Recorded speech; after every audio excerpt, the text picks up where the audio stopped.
This episode of DDO Players News is brought to you by the Skull Splitter Dice Company and the brand new Skull Splitter Dice 2020 Frosted Collection over on Kickstarter. Based on feedback from previous Kickstarters, they created 10 Frost matte versions of the 11-piece dice sets we all love from the Skull Splitter Dice Company. These dice sets do have a frosted/matte finish on them. They're not shiny like most dice, and they are not handmade. The clumping and the foil inclusions are going to make each one of these dices unique as a snowflake. Each of the colors for the new dice sets have been carefully handpicked, and each dice set will feature foil inclusions and shimmer glitter that will create a magical appearance in the light. And of course, they feature the Skull Splitter double axle logo that we all love on the 20 on the D20. So check out the brand new Kickstarter by following the link in the show notes for this episode for the Skull Splitter Dice 2020 Frosted Collection.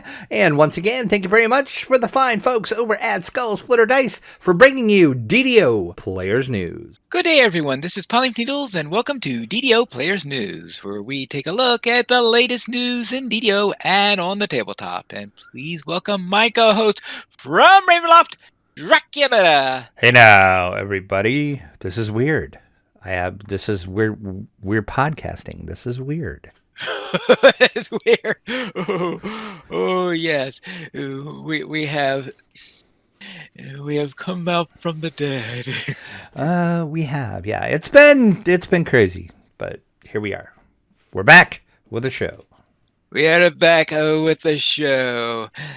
And it is time for us to head into some game news, and I've heard that one or two things have happened since we were last there. For example, Daybreak Games has been sold and has a new owner, EG7, whoever they are.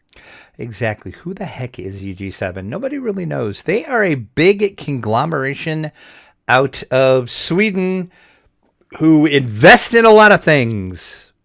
And they make a lot of money, according to some stuff we're going to talk about here in a second. But yes, welcome to our new owners, I guess. Yes, EG7 Global did announce that they spent $300 million cash and debt-free, I mind you. Yeah, to purchase Daybreak Games. Also, just a month previous to them buying Daybreak, they bought another game company called Piranha Games. And the big claim to fame for Piranha Games is MechWarrior 5. They bought them for $24 million. So, as you can see, they've got the money to spend. They got the money to spend? Yeah, apparently so.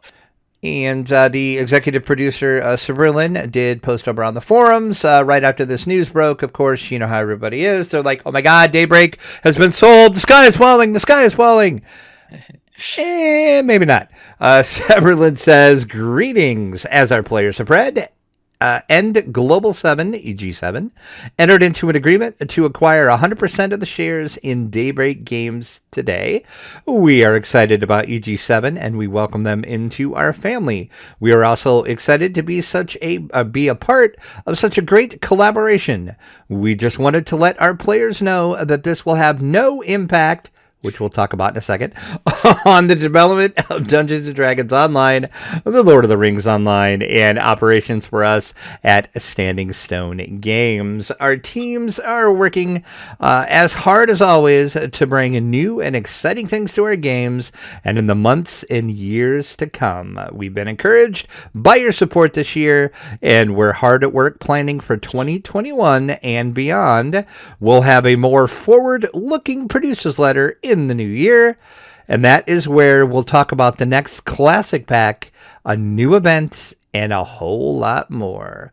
So from everyone at Standing Stone Games, we wish you and yours well throughout the season and holidays around the world. And I have a feeling that at the time he wrote that, he believed every word of it. One would think, because that was before we're going to talk about what we're about to talk about was released. That's right, because it looks like EG7 has some of its own ideas, including what to do with certain numbers that Standing Stone Games has never been usual in publishing. Right. This is kind of interesting, actually. What happened was EG7, of course, is a publicly owned company, which that is the most important part of this equation. They are a public company, so you can invest in them if you want. Therefore, they have to release numbers, and they're trying to get investors. So they did a little presentation because they wanted to say, hey, we just bought this cool new game company called Daybreak, and we want you to give us money and invest in us as we are investing in all these other companies. Interesting numbers out of this. Some numbers we have never, ever seen.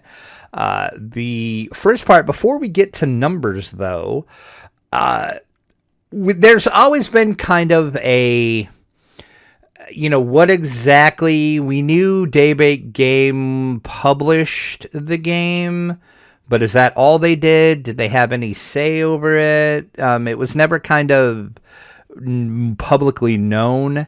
Well, now we're pretty much sure we know what's going on because in the first page of this presentation, they do say that Jack Emmert, who is the CEO of Dimensional Inc. and Standing Stone.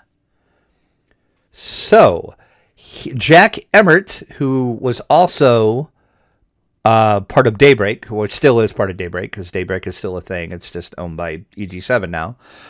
Jack Emmert was the CEO of Daybreak as well.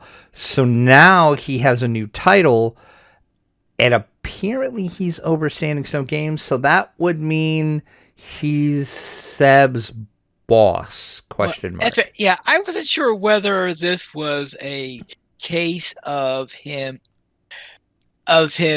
directly having some control over Standing Stone Games, or whether he was or his main thing was as a liaison with Standing Stone. Right, not sure. Just yeah, it's kind of, they don't really break it down other than they do just say he's the CEO. Yeah.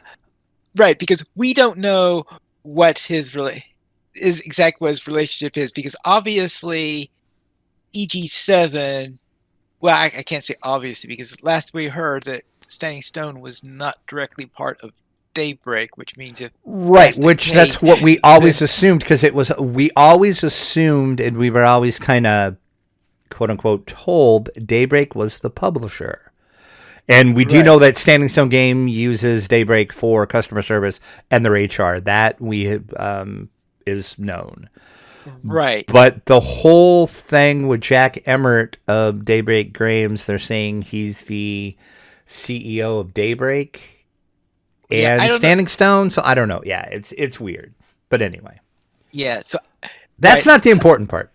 Okay. Well, what's the important part then? The important part is the next couple pages, where they start talking about Daybreak and a little bit of the unique journey Daybreak has had. First of all, Daybreak started out as Sony Online Entertainment, and then they launched EverQuest, and then they had Star Wars Galaxies. Oh, and then Daybreak was Sony? Yes. Yeah. Daybreak originally was Sony Online Entertainment. Oh, I was wondering what happened to Sony. It's Daybreak. Now you know. It's Daybreak. And then somewhere along the lines, there was like a company that I would have to look up the history. I can't remember. There was a company that brought Daybreak, and then another company bought them, and then another company bought that. Anyway, so Daybreak has a bunch of games under their umbrella. They have Star Wars Galaxies, EverQuest, EverQuest 2, DC Universe Online, PlanetSide, H1Z1, just to name a few. And then, of course, Daybreak did acquire, then it was Turbine, and of course now it's Standing Stone Games, and that brought Lotro and DDO to the Daybreak umbrella. Interesting thing, they do talk about that, though. Oh, they say the word acquire here. Yes. And let me repeat that. They acquired turbine and standing, which we have never quite heard that terminology before. See, we're learning lots of things. But the important part of this is when Daybreak acquired Turbine / Standing, they say that because at the time they acquired them, they were Turbine, and then of course it went to Standing Stone. So I'm just going to say Standing Stone from now on, but you know what I'm saying. That brought Lotro and DDO on board. And since they contributed to Daybreak $72 million of bookings and $39 million of game-level EBITDA. That's a lot of words I just said. Don't understand a word. Yes. Okay. 72 million in bookings. Bookings in this press release, investor release, whatever you want to call this. Bookings are considered when a customer commits to spend money with your company. So that is like if they purchase a expansion pack, that's a booking. If they buy a VIP account, that's a booking. So between Lotro and DDO, $72 million in bookings. All right. And then $39 million in game level EBITDA, which is earnings before interest, taxes, depreciation, and amortization. Can't say that word. This is from what, because I actually had to look this up because I had no idea what this was. The easiest way to explain it is a proxy for cash flow. In finance terms, it's used to describe the amount of cash or currency that is generated or consumed over a given time period. So we can theorize this 39 million is people buying stuff in the store and are, from what I understand, VIPs and expansions don't count into this number. This is just anytime somebody spends money in a game is how I understood it. If somebody that does know finance and know stocks a little better can explain that and tell me if I'm wrong or not. But from my research, that's what I found out. All right. So that's a heck of a lot of money. But wait, there's more. There's more. Okay. They actually broke it down per game for us. So, did you want to know how much DDO made over the past year?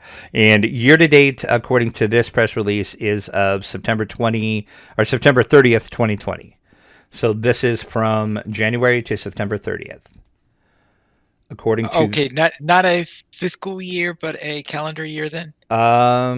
Year to date, I'm sorry, this would be a fiscal year. Sorry. Yes. Yeah, when does their fiscal year start? That I do not know. that I would have to look up. DDO, year-to-date bookings, $6.9 million. So okay. DDO making some money. $6.9 million. That is not bad at all. Once again, $6.9 million, and that's bookings. And then they break it down a little further. With the MAU and the /member number. So this is where it really gets interesting because we have never, ever seen these numbers before. MAU is monthly active users. And then members, of course, would be like your VIPs. So there's 22K VIPs and monthly active users is 46K for DDO. So that means roughly that means about half the users are VIPs. VIP, yes, which I actually thought that number would be a little greater. I was kind of surprised at that. So that's an interesting number as well. If you want to know about Lotro, even though this isn't a Lotro podcast, but Standing Stone games still. Year-to-date bookings for Lotro is 9.9 million, 108K monthly active users, and 41K members. All right. There you go. And then they do move on a little bit.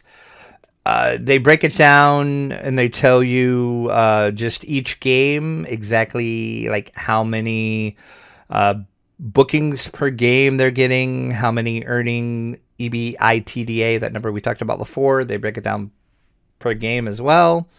The interesting one that I thought, and now they didn't break this down per game. They just said the average session per user for Daybreak games is 5 hours a session. 5 hours? That's not, that's not saying that's 5 hours for Lotro or 5 hours for DDO or 5 hours for DC Universe. They're just saying Daybreak games as a whole, the average user that plays Daybreak games plays for 5 hours at a time. It's actually, let me see. That's which, well, that number seems really kind of high to me. Exactly. Yeah, that's what I'm trying, because actually it says average session hours. So the question is what they mean by session hours, because to me session hours almost sounds like a unit of measurement rather than the average time of a session. But then what would a session hour? Right. I mean, that would be, and a session hour over what period of time? Up to, let's see, growing and loyal user base. Let's see, about 40% active months are continuing users. Duration. Yeah, that's. And then DDO had a 21% average monthly pair conversion, which that means 21% of the, according to their little notes, 21% of DDO VIPs logged in and played at least once a month. Okay. Which, then again, I would think that would be a little higher, but okay. So, yeah, that's, again, I said numbers that we have not seen for a long, long time. Actually, ever. Because we've always wondered player base. We've speculated on player base. We've wondered on revenue. Well, now we know. Yeah. It's interesting. Warner never cared about the numbers like that, apparently. Right. No. Yeah. They were also a publicly traded company. Yeah, which I never understood why they never... Warner kind of did. Every time they would do their year-end summaries, yeah, I would go to and try to pull out numbers. But the way Warner did it, everything was clumped together because Standing Stone, Turbine at the time, was under the Warner Brothers Entertainment Division, and the Entertainment Division was like clumped in with a bunch of stuff, so they never broke down the numbers per game like this. So that's why. Okay.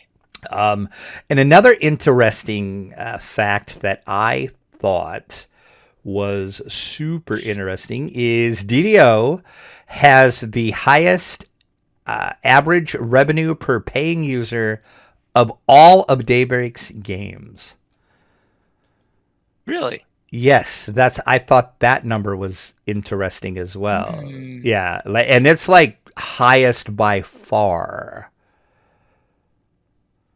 Probably with all those people that do TRs or something like that, perhaps. Maybe.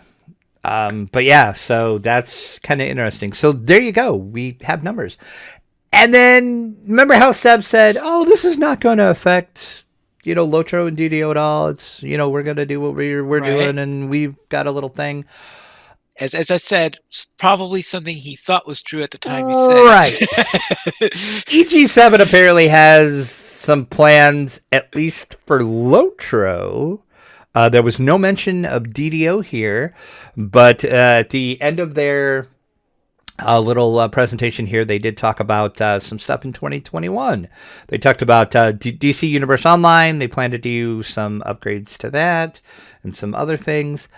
The fun thing was Lotro in 2022. So don't hold your breath for this. Yes. Which, of course, might not even happen anyway, but right.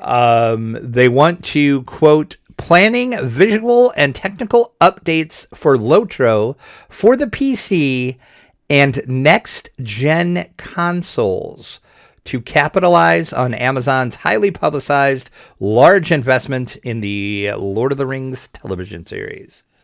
And I got the impression that from something that Cordovan said that that sort of came out like, "Oh, you wish." Yeah. I don't see, and of course, people have said forever, why isn't Lotro and DDO on consoles? Why blah blah blah? We talked about this before. Every time the devs are in on the show with us, that question comes up. It comes up in Cordovan's show all the time. People ask about that. I don't think it's ever going to happen. But apparently EG7 wants it to happen, and I just thought the visual and technical updates for Lotro for the PC was interesting, because usually what Lotro does, DDO tends to benefit from as well, and vice versa, because there's some stuff that DDO did first and, Lotro got. So maybe this is in our future too. They didn't say DDO. They just said Lotro on this, but it sounds like to me because I got the impression that they've looked into consoles that sometimes just couldn't find a way to do it. I just don't think it's ever going to happen. But if anything like this, if this or the visual updates are going to happen, EG7 will have to send a team, I think. They're going to have to, which apparently we know they have the money to do it. So, I'm not sure Daybreak before, which I cannot remember the company that owned Daybreak. They were a Russian company. I can't remember their name. They were an investment company as well, just kind of like EG7. I mean, they had money too, but they were privately owned, so they never talked numbers. But if you read into these numbers that EG7 says, Daybreak has money, EG7 has money, maybe this will happen. I don't know. Like I said, I'm not holding my breath for any of that. Yeah. I'm just interested in these numbers, and we're going to continue getting these numbers because EG7 is a publicly traded company, so they're always going to be wanting to get investors. So we're going to start getting more of this information that we've been wanting forever. Strange stuff coming up ahead. Exactly. 2020, that's all I can say. What a year. Well, yes, that's sort of a shake-up thing. Yeah, this was a year to shake up things, that's for sure. Exactly. Anything else to say about this before we continue on? Nope, that's it. Other than, it'll be interesting to see what happens with this and what new stuff we get or upgrades we get, or and just interesting to watch all the numbers come in. Yes. Well, it looks like that the patch that came in since our last show is tame compared to that little bit of news. Yeah, not as exciting as all the financial numbers, but we did have Update 48 Patch 2 that was released just this week, actually. Wednesday, December the 9th is when this patch came out. This did some work to the augment system. Items found in random loot via end rewards and chest will now display their augment slots immediately. Items in your character bank with empty slots will now display their augment slots without requiring you to log out and log back in again. With them in your inventory, now it just poof, auto-magically works. Items in your shared bank with empty slots will now display their augment slots once you move them into your inventory. Once again, you don't have to log out and log back in like you used to. Items that remove legacy augments from will now have their empty new augment slots displayed immediately. You guessed it, without having to log in and log out again. All sources of pre-slotted augments have been removed from the game. Yeah, that one apparently was a very, very important thing because they could not do all the other stuff without doing that. Yes, and then I know I watched Cordovan's weekly Wednesday show after the fact, like I always do. I always watch the on-demand version of it. And yes, he did stress that yes, that was done because this other stuff couldn't be done without doing that. So now you know. Many augment tooltips have been corrected. The effects of the insightful dexterity and constitution augments have unswapped. The master's gift is now bound to account which, hallelujah and praise the Lord. Okay, what's the effect of that? The Master's Gift. Because that's the thing that you get from doing from the Tombs of Dalera, right? Yes, that is, you have to have the Voice of the Master that you get from Dalera, and the Mantle of the World Shaper that you get from Thurnal, and then you have to have 5 greater tokens of the 12, and then you kind of put those two things together, and that will give you the Master's Gift Augment. Okay. So this is the upgraded version that you get from combining everything. It's basically, instead of you having to swap both of those things out, you can just combine them together, and you get a plus 5 enhancement bonus to all your experience. And the greatest thing about it is it'll go into any color augment slot, so you can put it wherever you want. Right. The only problem is that I think it's that last ingredient you said that you needed is you need 5 greater tokens of the 12 as well. Right, which is, I think, something I've never seen before. So. Probably not, because those do drop in raids. Yes. I'm trying to think if there's any other way to get those. I do believe they do drop. The only way to get the greater tokens, I think, is raids, but you can get the tokens of the 12, and if you combine enough of those, you can make greater tokens. So there is a way to get it without doing raids, but it's a little bit of a grind. Sort of more of a grind than I normally do, right? Probably, yeah, I would say yes. And then not just augments in this patch, there was a few other things as well. Quest and adventure areas did get a little bit of work, mainly Feywild. Adjustments have been made to reduce some dungeon alert in the Feywild landscape. The hit points have been reduced on most elite monsters in heroic difficulty. Additionally, hit points have been reduced for pixies, sprites, pseudo-dragons, and most caster mobs in Feywild as well.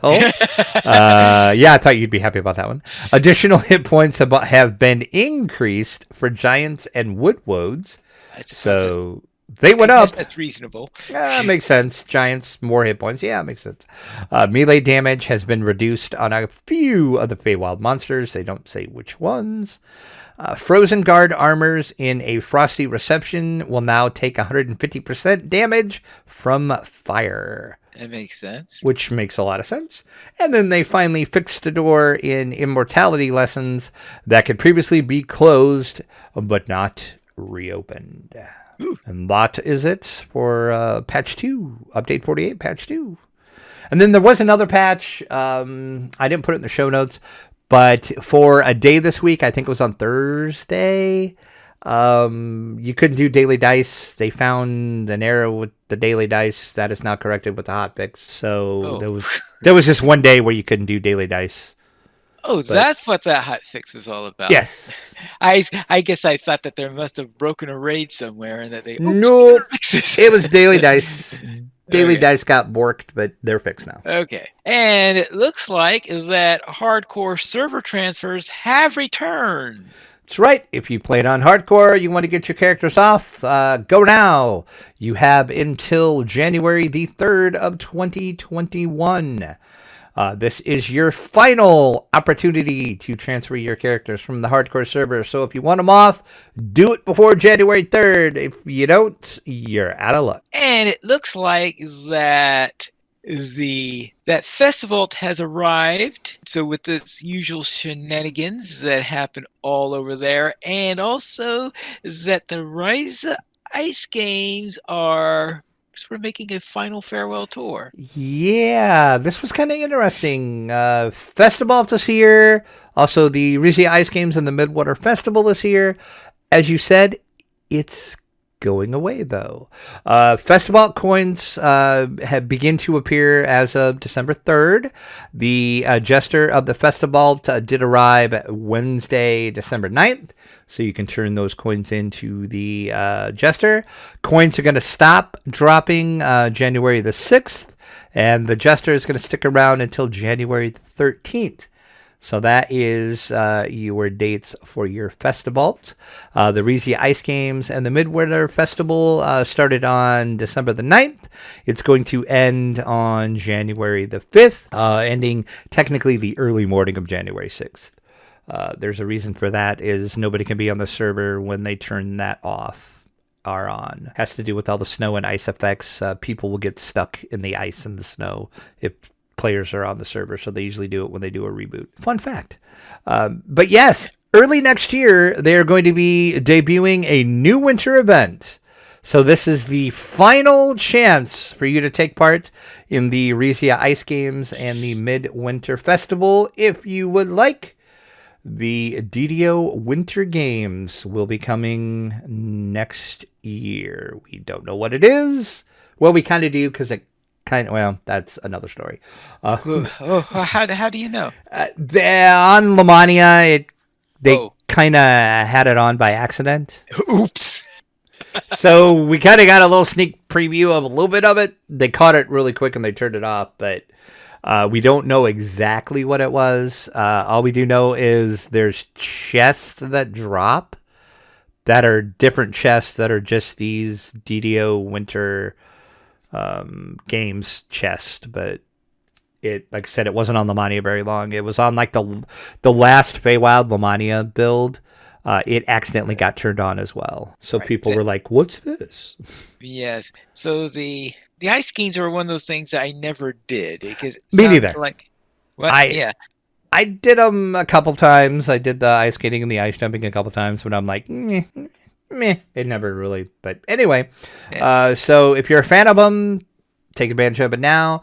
They do say these events could return in some capacity in the future, but this is going to be the last opportunity to play them as a regular seasonal event. The rewards from these festivals will also be brought into the new winter event, minus the current recipes and related crafting ingredients, which are no longer going to be used. So if you have any of those recipes and ingredients taking up space in your bank, you can just get rid of them because they're not going to use them anymore. They're getting phased out when this gets phased out. I thought it was funny that during the Wednesday stream, someone was complaining a lot about, what do you mean you're taking away the recipes? Yeah. So, and then they just said, go ahead. Sorry. It sounds like everybody else thinks that they were a stupid grind that nobody wanted. That's my personal opinion on it. I'm like, it never really interested me. But anyway, there's a lot of people that really like this event though. So, okay. Good on you for liking it. It wasn't my cup of tea, but that's fine. So once again, it's your last chance. So go run those if you want. And they're going to have more on the new DDO Winter Games coming soon. They're going to let us know exactly what the situation is with that and how that works. So look for that. They said early next year, so they'll probably be sometime in January or February if it's going to be seasonal appropriate. Yeah, I would assume. I'm guessing probably mid-January, early February probably would be my guess.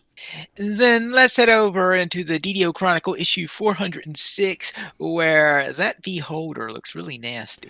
It does. It's ready to do some nasty stuff to anybody that comes near it, but it's a beholder. And there's a taken, and there's quite a few other little things on there. So there you go. That is our Chronicle. This is the 406th episode of the Chronicle. Voodoo Spice over on his YouTube channel is telling you how to get Reaper wings at half the cost. Ooh.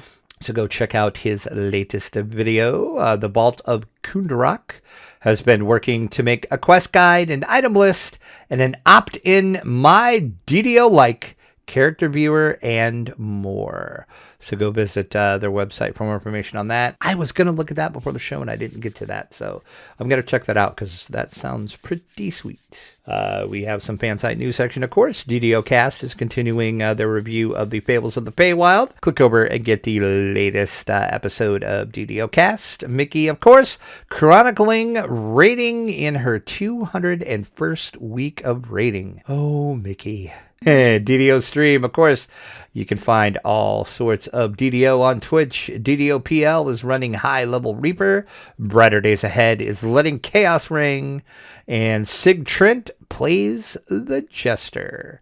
Elsewhere on Twitch, Rubber Tyranno begins streaming DDO, so we got a brand new DDO streamer. L'Oreal goes Naum, and Ivano Malowinski, why not, is rating. Don't forget YouTube, lots of people making YouTube videos of DDO. Samus Garobo's running level 28 Wizard. Potion Hoarder, I love that name. Solo's Grim and Barrett. And Strimtom is delving into a half-orc fighter and healing. That was a lot of words.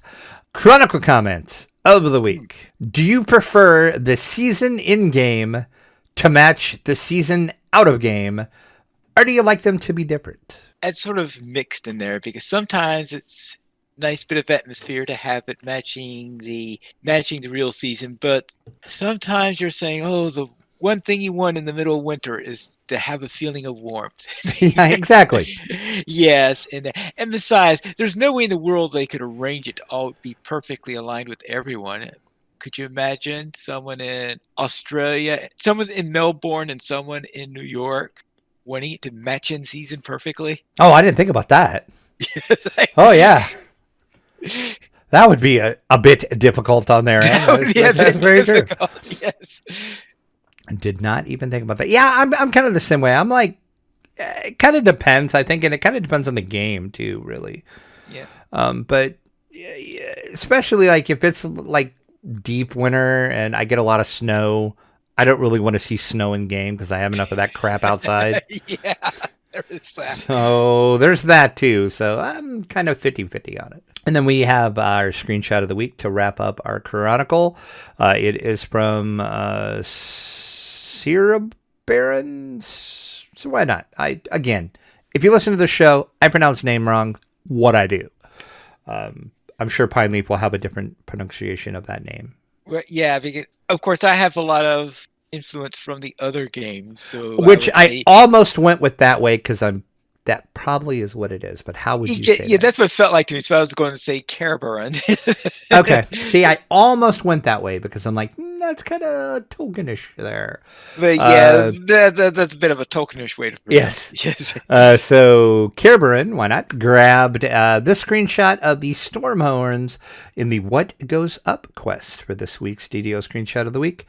That is a pretty sweet shot of the Stormhorn Mountains, which is a view that you don't get often. I think the only way to get that particular view is actually doing that quest, because in that quest you go up, hence the name What Goes Up. Ah, yeah, it makes sense. It's a cool screenshot, though. Awesome most screenshot. Definitely. And it's kind of like a different screenshot than what we normally get to, which is kind of cool as well. But it makes me feel chilly just by looking at it. Well, there is that. And that's it for our Chronicle this week. And that's it for our news also. So let's head into our week in gaming.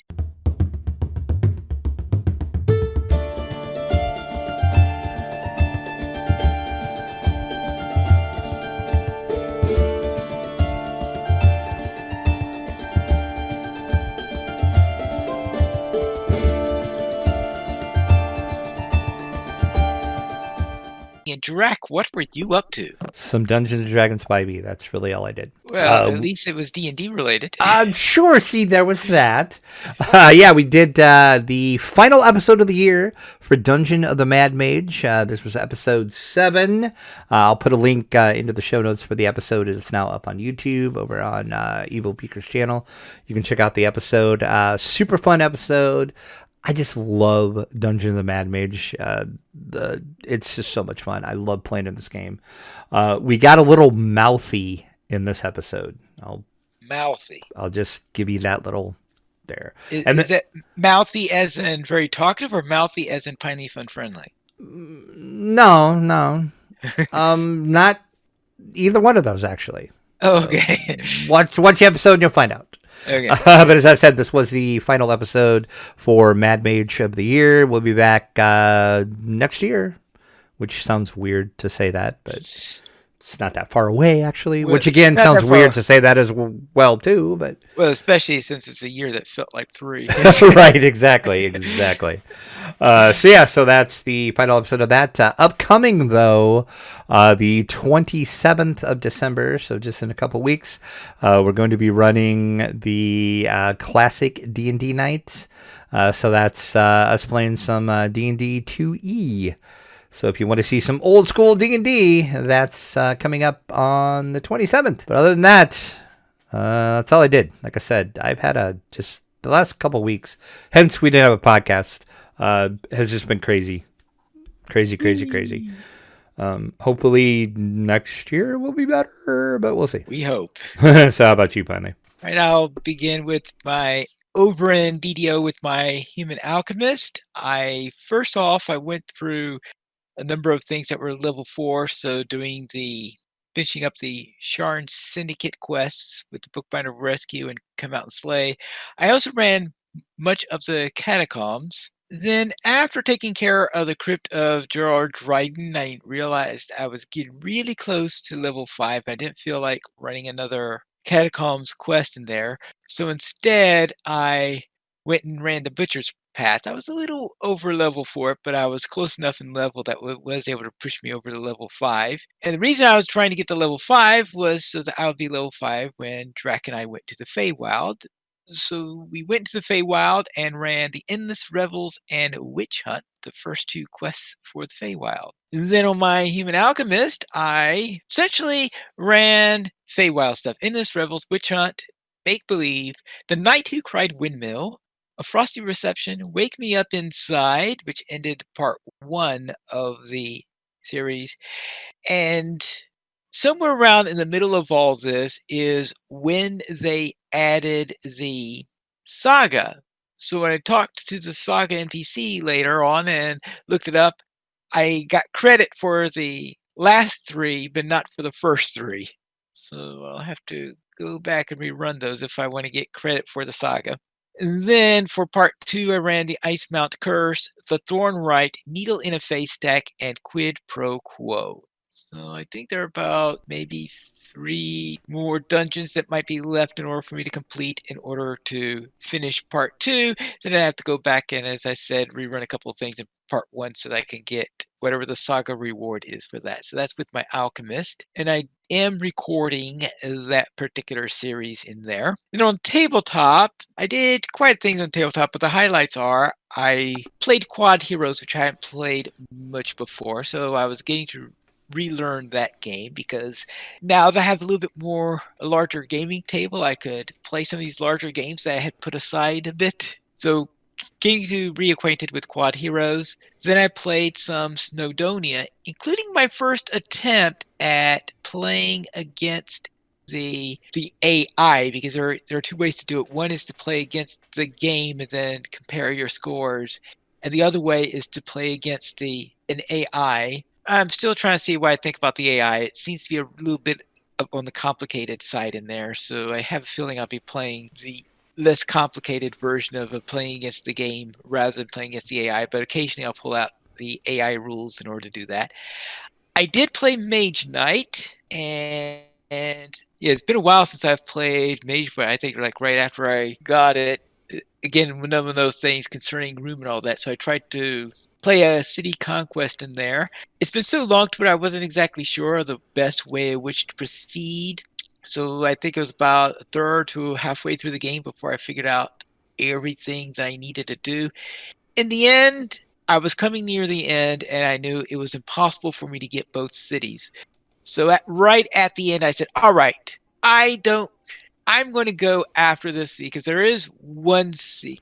I revealed, I think, the second city right on the last turn. But I said, on the last round, I said, all right, I'm going to go and take that first city. I might as well go and take it. So at least get one city on it.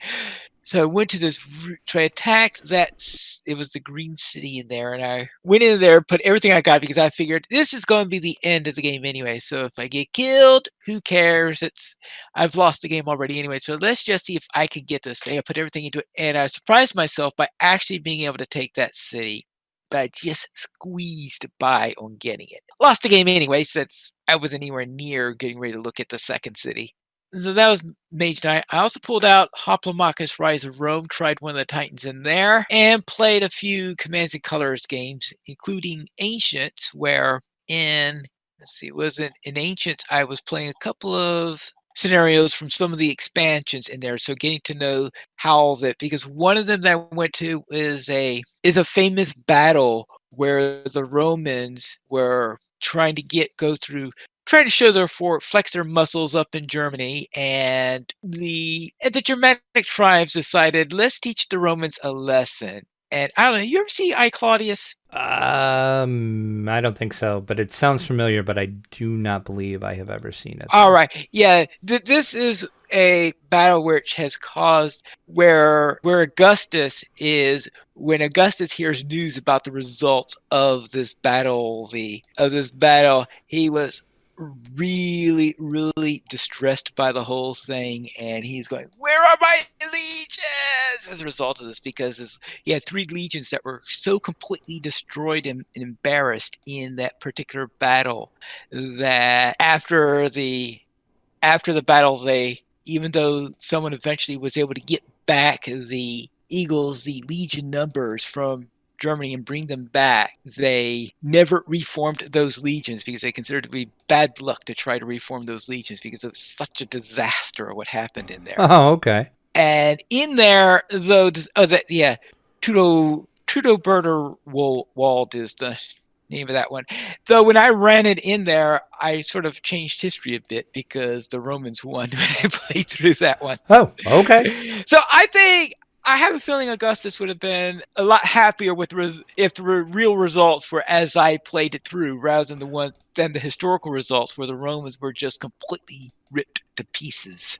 Definitely seems that way, yes. Yeah, definitely seems to be in there. But anyway, so I had a little fun there retracing some history in that battle. Oh, and another battle that I did was fought way to the east, right on the border of India, and it featured lots of elephants. And that makes perfect sense. Yeah, it makes perfect sense. And apparently what happened is, because of that battle and them seeing the elephants in that battle, is what got it into the minds of the Greeks during the successor wars to get some elephants and to bring them into battle. So you see a number of elephants in the successor wars, and it's because they saw the elephants that were deployed by the Indians during this particular battle. And this was Alexander the Great's last big battle was when they were doing in here, because he got up to India, and it's pretty much to the point where you say, all right, his men said, all right, this is a large enough empire, let's go home now. That's pretty much what it came down to. And that pretty much sums up my week in gaming. We currently have 15 supporters on Patreon, and if you'd like to help support this group with DDO players, simply go to the donations page. We can support the Players Alliance on Patreon. Your money would be used for our podcast hosting, website hosting, and to pay for our live shows.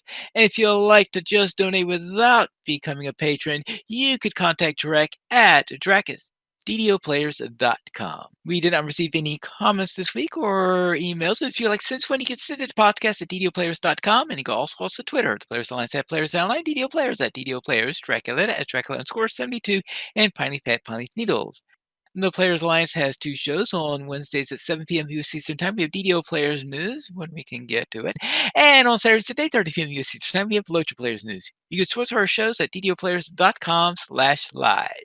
And that's all for tonight. And this is Polly Needles reminding you to quest responsibly. This episode of DDO Players News was brought to you by the Skull Splitter Dice Company and the brand new Skull Splitter Dice 2020 Frosted Collection over on Kickstarter. Based on feedback from previous Kickstarters, they created 10 Frost matte versions of the 11-piece dice sets we all love from the Skull Splitter Dice Company. These dice sets do have a frosted/matte finish on them. They're not shiny like most dice, and they are not handmade. The clumping and the foil inclusions are going to make each one of these dices unique as a snowflake. Each of the colors for the new dice sets have been carefully handpicked, and each dice set set will feature foil inclusions and shimmer glitter that will create a magical appearance in the light. And of course, they feature the Skull Splitter double axle logo that we all love on the 20 on the D20. So check out the brand new Kickstarter by following the link in the show notes for this episode for the Skull Splitter Dice 2020 Frosted Collection. And once again, thank you very much for the fine folks over at Skull Splitter Dice for bringing you DDO Players News.